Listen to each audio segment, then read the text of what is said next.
Okay po Kuya Felix, salamat, binaba ko na ang tawag habang hinahanap ang anak ko at si Vios. Tumawag si Kuya Felix para ipaalam na kasama nila si Stephanie. Nasaan na ba sila? Nang mahagip ng mata ko si Hivo na nakatayo, ay agad kong pinark ang sasakyan, at nagmamadaling lumapit sa kanya. He looks worried. May nangyari ba? Hivo, tawag ko dito. Nang lumingon siya, ay agad niya kong sinalubong. What happened anak? Tanong ko. Mama, si Papa po. Itinuro niya yung nasa gitna ng court. Halos hindi ko maaninag ang nasa gitna, dahil sa mga taong nagkukumpulan. May palabas ba? Sino yung pinapanood nila? Nandyan ba si Vios, anak? Yes Mama. And Papa too. Nanlaki ang mga mata ko, at hinila si Hivo papunta sa mga nagkukumpulang tao. Anong ginagawa nila? Mga sobrang papansin talaga.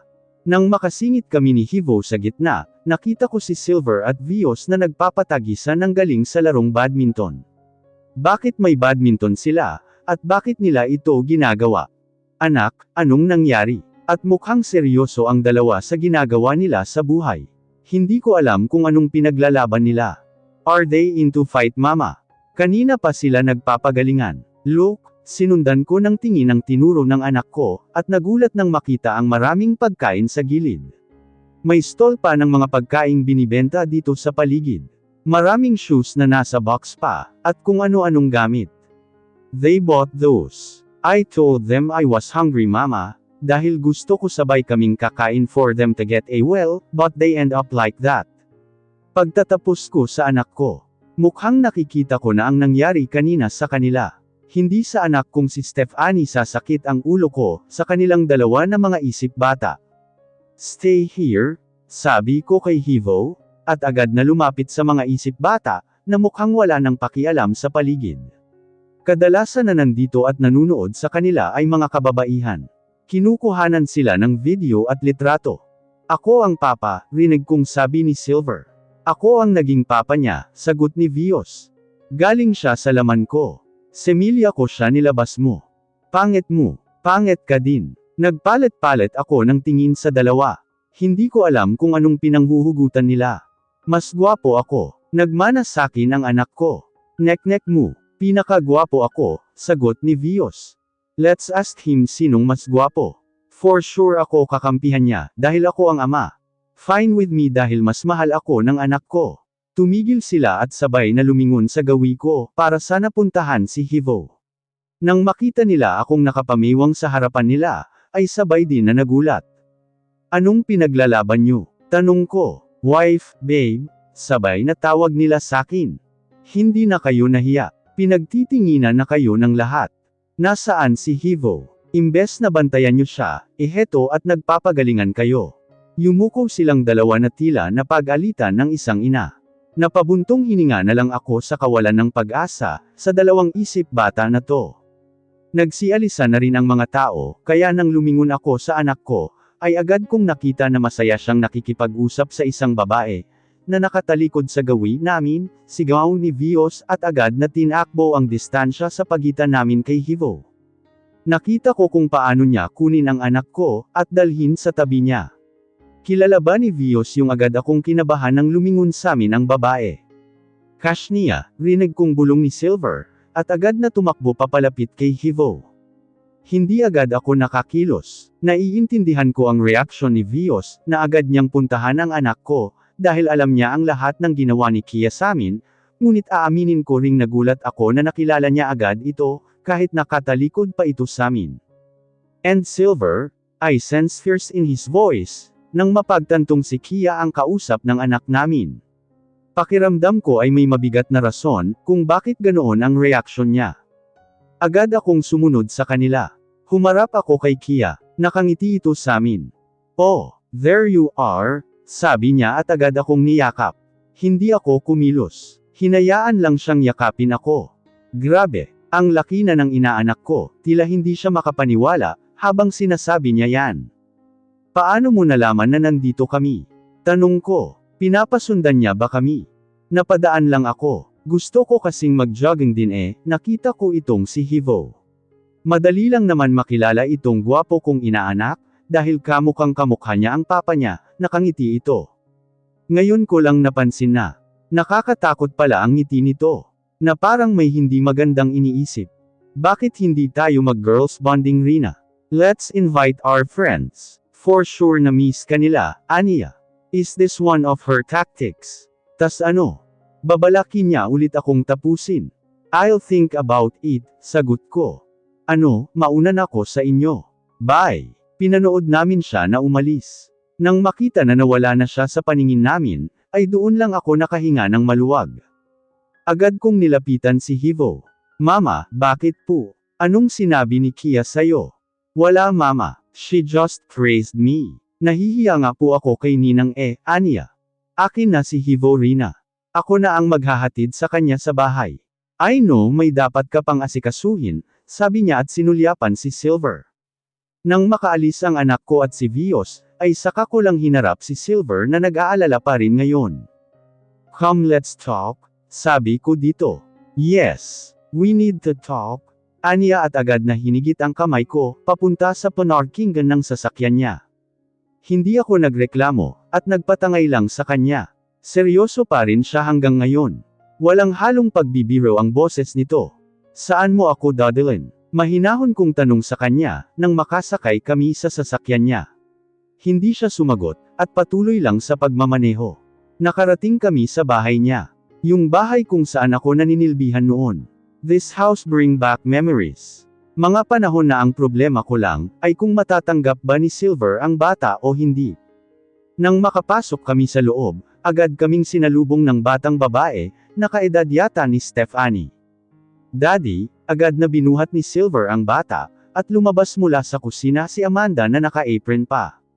Nag-iwas ako ng tingin, nang makita kong na para silang isang pamilya. May kurot sa puso ko habang nakatingin sa kanila. How's my princess? Rinig kong sabi ni Silver sa bata. I'm fine, Daddy. Snow miss you so much. Malambing na sagot nito. Nakauwi ka na pala. Tamang-tama may naluto na ako sa kusina. Kumain ka na muna, sabi nito. Hindi pa niya ako napapansin, dahil natatabunan ako ni Silver. May kasama ako. Kasama? Sino? Nanlaki ang mga mata ni Amanda nang makita ako. Hindi siya makapaniwala na nandito ako sa bahay ni Silver kasama niya. Rina, mabuti at napadalaw ka.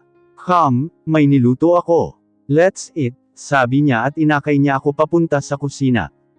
Nakakatuwang isipin. Noon, palagi niya akong inaaway. Lagi kaming nagbabangayan, pero ngayon, heto at maayos ang pag-uusap namin dalawa. Daddy, yung dolls ko po. Yung dolls mo. Nako, nakalimutan ni Daddy Ano, hihingi ulit ako ng tawad, Rina, pagsisimula ni Amanda, kaya napatingin ako sa gawi niya. It's okay. Biktima ka lang din, Amanda, sansirong sabi ko sa kanya. Nahihiya pa rin kasi ako, alam kong naging bahagi ako, kung bakit nagkahiwalay kayo ni Silver noon. Napatingin ulit ako kay Silver na nakikipagkulitan sa anak ni Amanda. He's so happy. Kagaya pagkasama niya si Hivo. It's okay. Tanggap ko na. Hindi ko man alam ang buong katotohanan, sa ngalan na kasal kayo, legal pa rin iyon. Ngumiti ako sa kanya, pero mukhang hindi umabot yun sa mga mata ko. About that, hindi talaga kami kasal. Nawala ang ngiti sa mukha ko, napalitan ng pagkagulat. You look surprised, natatawang aniya nang makita akong nasepresa. Pero na-broadcast sa lahat ang kasalan nila. Pero, trust the love of Silver for you and your son. The truth is, ginawa niya kong pain para malihis sa akin ang atensyon ni Kia. What do you mean by that? Aside sa guluhin kayo ni Silver, isa sa trabaho ko rin ay kunin ang loob ni Tita Sonia. Yun ang trabaho ko. It's just that, ang pagpupumilit ni Tita na ipakasal ako kay Silver ang wala sa plano niya, marahan pa siyang natawa habang sinasalaysay ang lahat. Ang funny no, yung inutusan niya na si Cyril sa relasyon ng lalaking gusto niya, ay ang siya pang ipapakasal sa ina ng nagugustuhan niya, natawa din ako sa sinabi niya. Karma nga naman. Nasira ang plano niya dahil doon. Kaya pinapatapos niya kayo ni Hivo, dahil balak niyang isunod ako. So wala akong choice, kundi sabihin kay Silver ang lahat. What do you mean by pain? Naguguluhan kong tanong. Sinakiya ni Silver ang lahat ng plano ni Tita. Gusto niyang ilayo ang atensyon ni Kia sa inyo, dahil ganoon niya kayo kamahal. Tinuloy niya ang kasal para ako ang pagdiskitahan ni Kia, but in exchange, paprotektahan niya kami ng anak ko, para akong nahiya sa nagawa ko. Hindi ko alam. Hindi ko alam na ginawa niya lahat ng iyon, para protektahan kami ni Hivo. He knew from the start na buhay kayo, at ang tanging paraan lang para hindi malaman ni Kia na nakaligtas kayo sa aksidente, ay ang ilayo niya ang sarili niya sa inyo. You don't know your friend yet, Rina. Hindi lang siya simpleng babae na obsessed kay Silver. Hindi lang siya simpleng babae na kaya niyong patumbahin, kahit magtulungan pa kayong dalawa. Lumapit si Silver sa amin, dala si Snow, na tumatawa dahil kinikiliti nito. Akin na muna si Snow. I know may dapat kayong pag-usapan, sabi ni Amanda. Halika na muna anak. Samahan mo si Mommy sa room. Tahimik na binigay ni Silver ang bata kay Amanda. Nang makaalis na sila, ay saka lang siya tumingin sa gawi ko. Habang pinagmamasdan ko siya, ngayon ko lang napansin na ibang-iba na ang aura nito, noong una ko siyang nakita nang pumasok ako bilang katulong niya sa bahay. How? Hindi ko mahanap ang tamang salita, para itanong kung paano niya nalaman ang tungkol kay Kia. Why? Bakit at anong dahilan kung bakit mo ito ginagawa? Pwede mo kaming protektahan ng anak mo, kahit kasama mo kami, so bakit? Lumapit siya ng dahan-dahan sakin.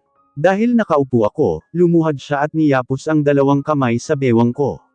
Sineksik ang katawan sa maliit kong katawan. I miss this babe, mahinang bulong niya. Tila nauubusan na siya ng lakas. I miss you and our son, mas lalo pa niyang isiniksik ang sarili sakin. Gusto ko na ulit umuwi sa bahay na naghihintay kayo. Damang-dama ko ang sakit, at hirap niya sa pagkakataong ito. Marami akong pinagsisihan sa nagdaang taon. Isa na doon ang hindi ko man nasabi sa'yo na mahal kita. Nawala ka sakin na hindi ko man lang nabanggit kung gaano kita kamahal. Hindi ko na malayang may luha na palang pamatak sa mata ko. Habang dahan daw ang marahan na hinahagod ang likuran niya, na tila ay pinapatahan siya. Tell me everything, I want to know everything. 3 years ago before the accident. Silver POV. Please be safe babe. Wala sanang nangyaring masama sa inyo ni Hivo, bulong ko sa sarili. Habang pinapaharurot ang sasakyan sa lugar, sinasabi ng tracking device ko. Sinubukan kong tawagan si Roel. Pero busy ang cellphone niya. Nakailang mura na rin ako. Hindi ko na alam kung anong gagawin ko sa oras na ta. Pinigilan ko sana sila. This is all my fault. Hindi ko mapapatawad ang sarili ko, pag may nangyaring masama sa kanila. Sa pag-alala ko muntik ko nang makasalubong ang malaking truck sa harapan. Brute. Calm down. Baka mamaya ikaw pa ang maaksidente. It's Diego na nakasunod sakin. Sabi niya sa pamamagitan ng hearing device, kung saan nakakapag-usap kami, kahit hindi magkasama. How can I calm down kung alam kong nasa panganib ang buhay ng mag-ina ko? Biglang nagring ang cellphone ko. I immediately answered it. Nasaan kayo? Nag-aalalang tanong ko. I directly connect it sa mga kaibigan ko na nakasunod sakin, para marinig nila ang pag-usap namin. I need their help. Sir Silver, huwag kayong mag-alala, ligtas na po sila. Tumalon sila sa taniman ng Lafira. Pakiusap iligtas mo si Ma'am Rina. Iligtas mo sila pagkatapos niyang sabihin yun, ay nakarinig kami ng malakas na kalabog na ikanakaba ko. Nawala bigla ang linya. Brute, sumabog ang sasakyan. Hindi ako makapaniwala sa narinig. No, hindi totoo yon. Roel is alive. Brute, nakarating na si Philip dun gamit ang chopper. Confirm na sumabog nga ang sasakyan. Calm yourself at baka maaksidente ka. Hinahanap na namin si Rina at Hivo, sabi ni Kale.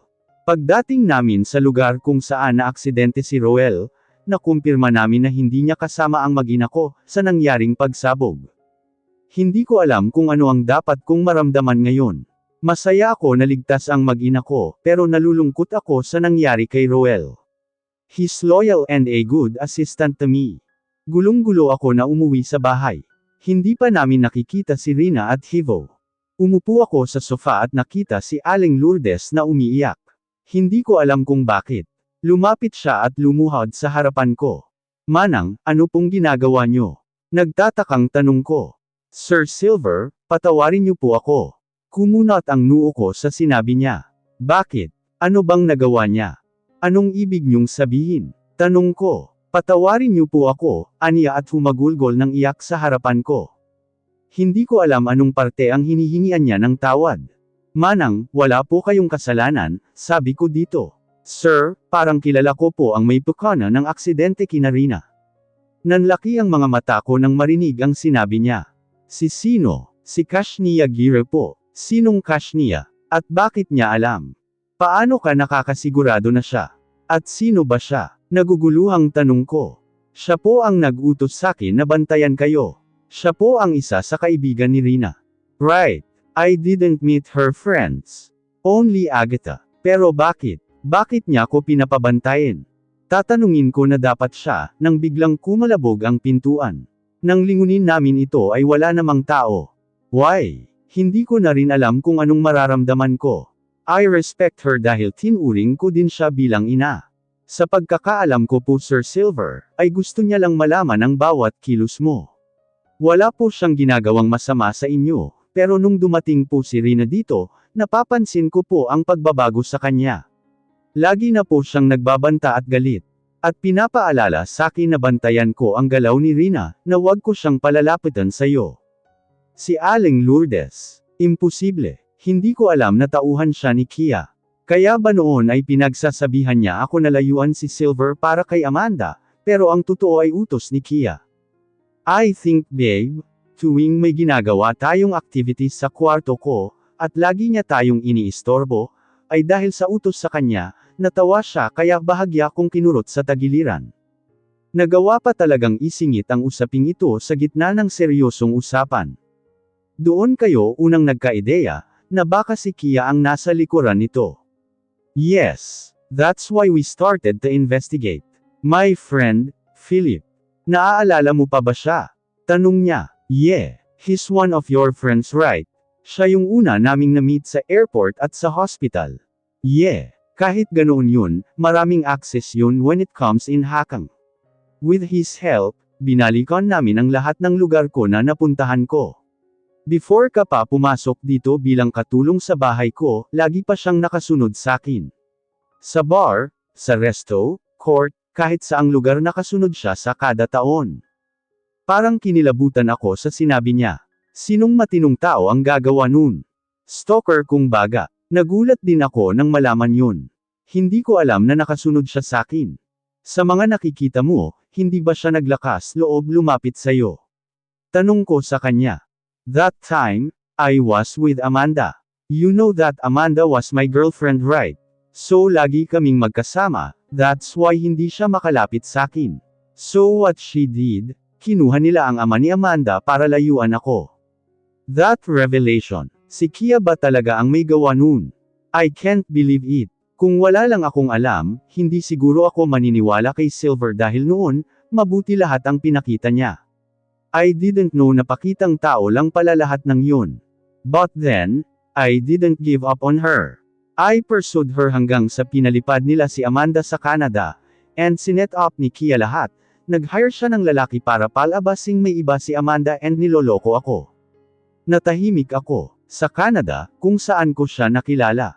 Now it makes sense. Naging masama ako kay Amanda. All along siya pala ang biktima sa lahat. Mas nakakaawa ang nangyari sa kanya. And then sa bar, according sa footage na nakuha namin noon, she tried to get me, pero naunahan mo siya, at bahagya pa siyang natawa. Sumimangot ako dahil parang ang dating, nakipagkerehan ako na lapitan siya. Feeling gwapo mo, nayayamot na sabi ko. Hinalikan niya lang ako sa leeg, at yamakap ulit sakin. And thank you dahil inunahan mo siya, dahil may hivo na nabubuhay ngayon. Thank you dahil naglakas loob kang lapitan ako. Thank you dahil hinayaan mong angkinin ka kahit hindi mo ko kilala, Anya.